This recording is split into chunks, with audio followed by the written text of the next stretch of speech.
The global fuel valve is about to be shut tight, and a second Vietnam is emerging in the heart of the desert. When million-dollar missiles stand powerless against thousand-year-old cliffs, is a transition of power unfolding, or is the door opening to the collapse of an empire? The world is facing a terrifying scenario that no economist or politician ever dared to imagine, an iron hand reaching out to choke the energy lifeline of all humanity. Imagine waking up one morning to find gas prices at the pump have tripled, every global supply chain is paralyzed, and the ghost of a massive global recession is knocking at every door.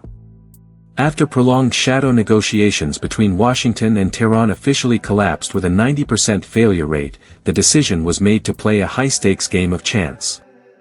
Orders were issued to fully blockade the Strait of Hormuz, declaring that any nation or entity daring to pay even a single cent in transit fees to the local authorities would face severe consequences.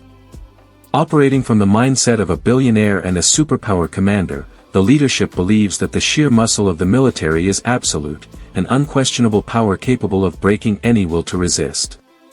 Yet, there is something that even the most sophisticated nuclear warheads or cruise missiles can never destroy: geography itself. Welcome back to Planet Expedition, where we strip away the layers of the most brutal geopolitical truths hidden behind the cliffs of the Middle East. Iran is not merely a country, it is a massive stone fortress, a geological entity holding the jugular of the global economic lifeblood. They do not just engage militarily with older equipment, they are directly causing the world to reel by transforming the Strait of Hormuz into a field of intelligent, hidden traps. Is this a brilliant preemptive strike by Washington to reset the world order, or a step into a new quagmire where the opponent is not soldiers of flesh and blood, but treacherous cliffs and the ruthless laws of the geographical map? While politicians in the capital are busy debating on velvet carpets, at this energy choke point, the flow of 20% of the world's crude oil is being squeezed by the hour. A deadly game is being played, where blocking ships is intended to turn trade into a gamble that could result in the total collapse of the financial system. If this blockade persists, the ghost of inflation will soon become a tsunami, wiping out the savings of the middle class, turning hopes of prosperity into ash. Can firepower truly change geographical destiny, or is a historical pattern repeating itself, this time amidst the arid rocks of the Gulf? Even with the world's strongest arsenal, there is a harsh reality to face: geography is destiny, and in this game at Hormuz, the one holding the most dangerous pieces is the one who has placed a superpower in an extremely uncomfortable position. Before we step deeper into the cavernous maze of this stone fortress, there is a small question for you to ponder to see the true difficulty of this situation. In your opinion, in this confrontation, which factor will determine the final outcome? Option A: the absolute technological power and firepower of a superpower military intended to overcome every barrier. Option B: the persistence of geography and the thousand-year-old willpower of a local resistance on their own land. Please leave your answer of A or B in the comments below. Planet Expedition really wants to know your perspective on the core value of this paradoxical conflict. To understand why Washington is willing to risk all international credibility to push the world to the brink of an energy conflict, we must look away from military maps cluttered with equipment and focus on a hauntingly small speck in the Persian Gulf. If the Strait of Hormuz is the jugular, then Karg Island is the heart pumping the financial blood to sustain the entire body of the nation. Imagine an island so small that from a satellite, it looks like a mere crumb of rock dropped into deep blue waters, with a modest length of only about 5 miles. Yet, do not let its small size deceive the eye, for this is a massive financial engine, an oil and gas fortress where more than 90% of the country's crude oil passes through before spreading across the 5 continents. Capturing Karg would mean holding the largest economic hostage of the region, a bargaining chip heavy enough to force an opponent to reopen the Strait of Hormuz without the need for a full-scale ground invasion. This is a gamble where the leadership believes they hold the winning hand due to absolute technological superiority. The image of a massive warship, over 800 feet long and standing like a floating city approaching these waters with advanced fighter jets capable of vertical takeoff, sends a cold message of intimidation. The script is drafted perfectly on paper: heavy bombers will rain down dozens of tons of smart munitions to paralyze every defense system, after which elite Marines will descend from helicopters to secure all oil terminals within just a few hours. However, geographical reality and silent preparations have turned Karg Island into a literal hornet's nest where any contact could lead to disaster. The defenders have not sat idly by while their lifeblood is threatened. They have transformed the island into a steel fortress with dense radar systems and anti-ship missile launchers hidden deep within reinforced concrete bunkers capable of withstanding bunkerbuster munitions. More frighteningly, they have stayed one step ahead by secretly evacuating oil from open storage tanks, turning Karg into an empty trap bristling with firepower. This is no longer a simple military exercise. It is a desperate gamble where the price is paid not just in the blood of soldiers but in the potential collapse of the global economy. Look deep into your own wallet to see the brutality of this scenario. Karg is a massive oil reservoir, and just a single stray spark from a misplaced missile could turn this island into a torch that never goes out in the middle of the ocean. When 90% of the regional oil production evaporates from the market, an unprecedented supply shock will be triggered. World oil prices will not stop at $100 but could easily surge past $150 a barrel within days. At that point, every gallon of gas you pump, every meal you eat, or every item you order online will skyrocket in price due to soaring shipping costs. An attack intended to stabilize the market could instead become the spark that ignites a global depression, where a consumer-dependent economy will be the first and hardest hit. The geographical and economic polarization now appears with extreme bitterness. The flashy GDP figures of Western metropolises could be wiped out by an explosion on a tiny island in the Middle East. Washington faces a paradox. They attack to save their superpower status, but every military step forward pulls them closer to a financial abyss. Securing Karg might be a resounding victory on news reports, but if the trade-off is a shattered global financial system, a 70% increase in gas prices in Europe, and record-breaking inflation at home, is that truly a victory or a collective suicide? A pawn might be taken on this chessboard, but if the entire global economic board collapses due to the impatience of firepower, it will be a geopolitical scar that never heals, a testament that when humanity tries to use force to coerce geography, the price always far exceeds the original calculations. As the fires rising from Karg Island threaten to throw the global economy into chaos, a harsher truth lies deeper inland, where the sheer limestone cliffs are ready to swallow every ambition of a swift victory.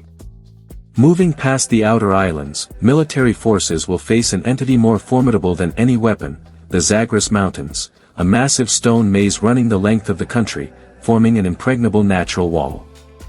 This is not just terrain. It is a geological matrix where high-end satellite technology becomes useless and smart missiles suddenly go blind against the ancient laws of earth and rock. The Zagros Range is like a stone brain with thousands of natural caves and deep, narrow valleys where missile stockpiles and drone command centers have been silently moved, making them impossible to detect.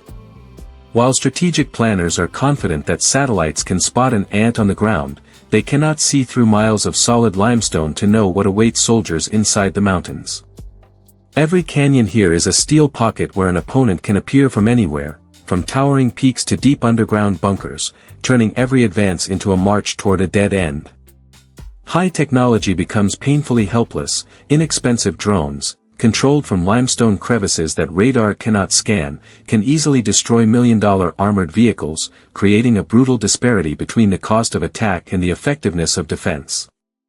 However, the challenge of geography does not end with silent rocks. It has also molded an extreme personnel variable that is completely changing the nature of the confrontation. The failure of diplomatic efforts has inadvertently triggered a hateful transfer of power in Tehran, bringing hardline figures to the forefront of leadership. This is no longer a nation of older officials who prefer bargaining at a table to buy time. This is a generation of ultra-hardliners raised in a mindset of total militarization and absolute support from internal security forces. They represent a spirit of uncompromising resistance, believing that the survival of the system lies not in seeking peace, but in the ability to inflict pain on Western finance through the total weaponization of every geographical advantage. The strategy of this new leadership is clear. They do not need to win a fair, traditional head-to-head fight, because they know that is impossible. Instead, they choose to win through patience and the endurance of the land.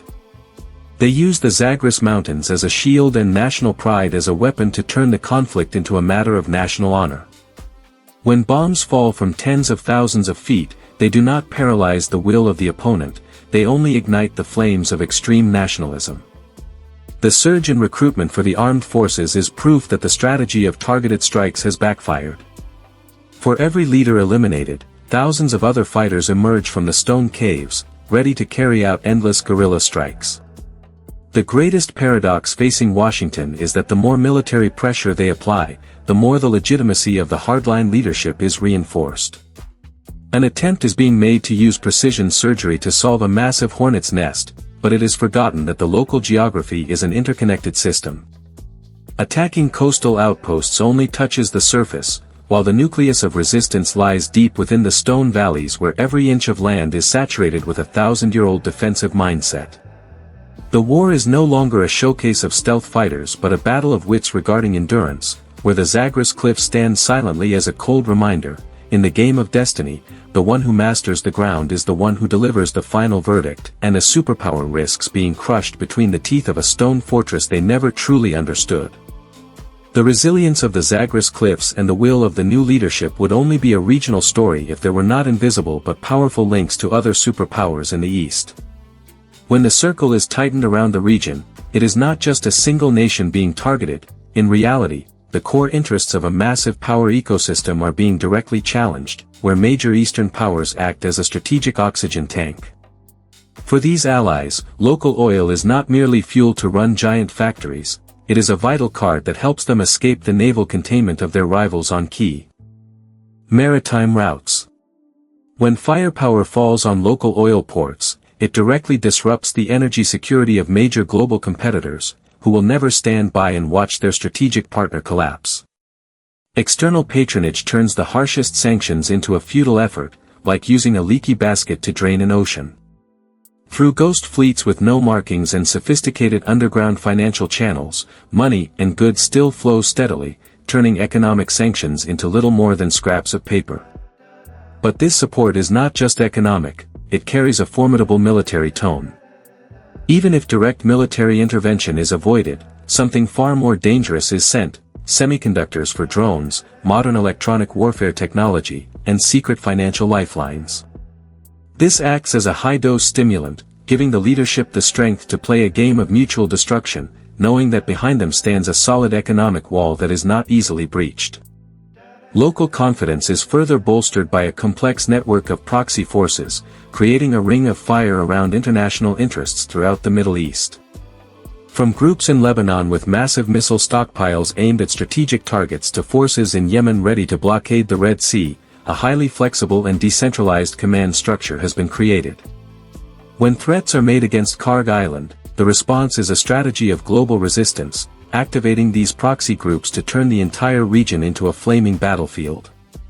Strategists are no longer just fighting a stone fortress in the mountains but must face a maze of multinational guerrilla wars, where every military advance could be paid for with attacks on logistics bases or critical infrastructure in neighboring states.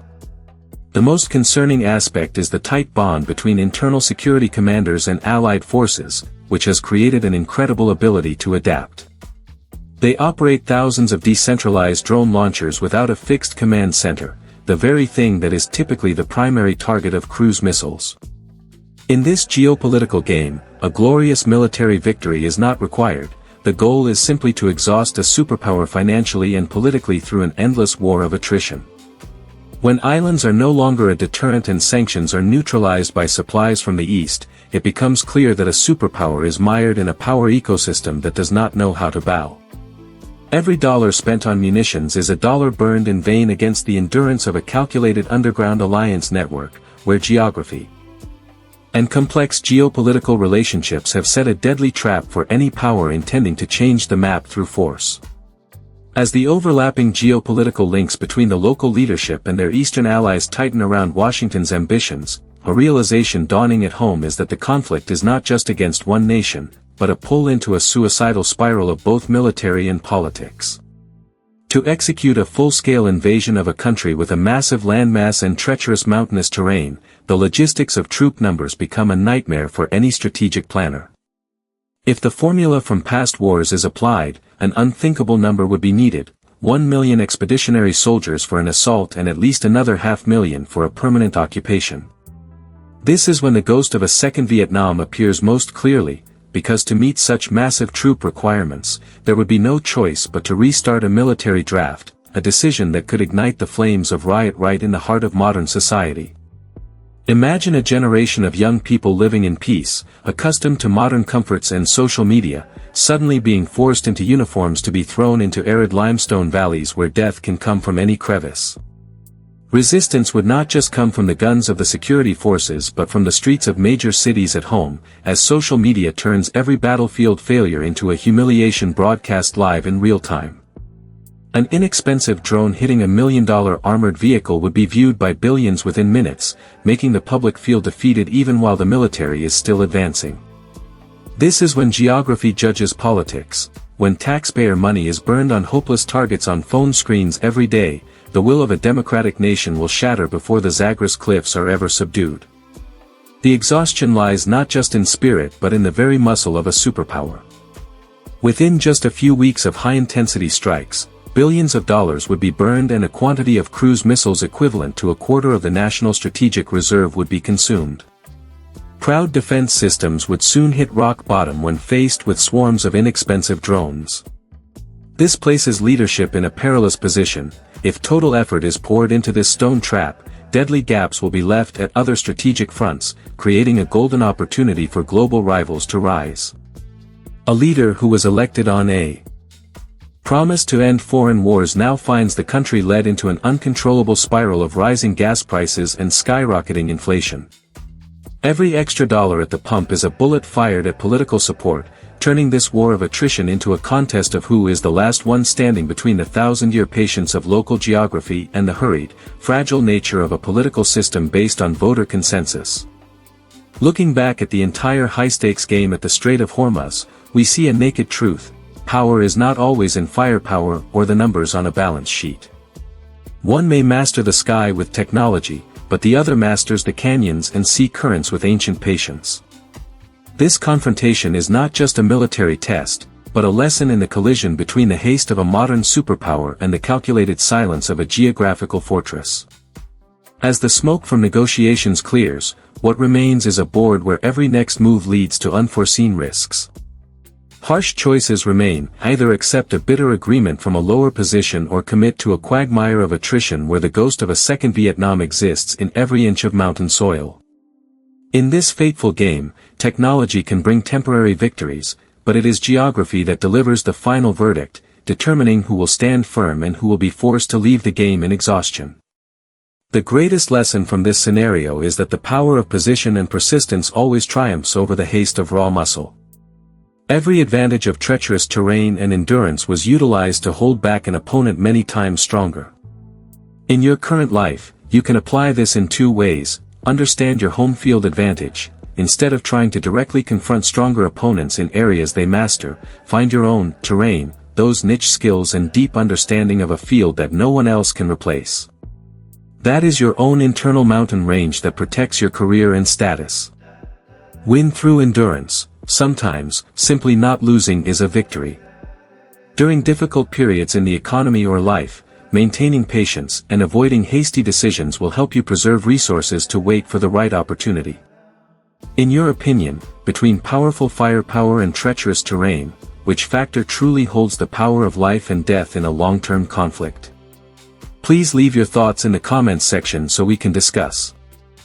If you found these analyses helpful, do not forget to subscribe to the Planet Expedition channel and turn on notifications.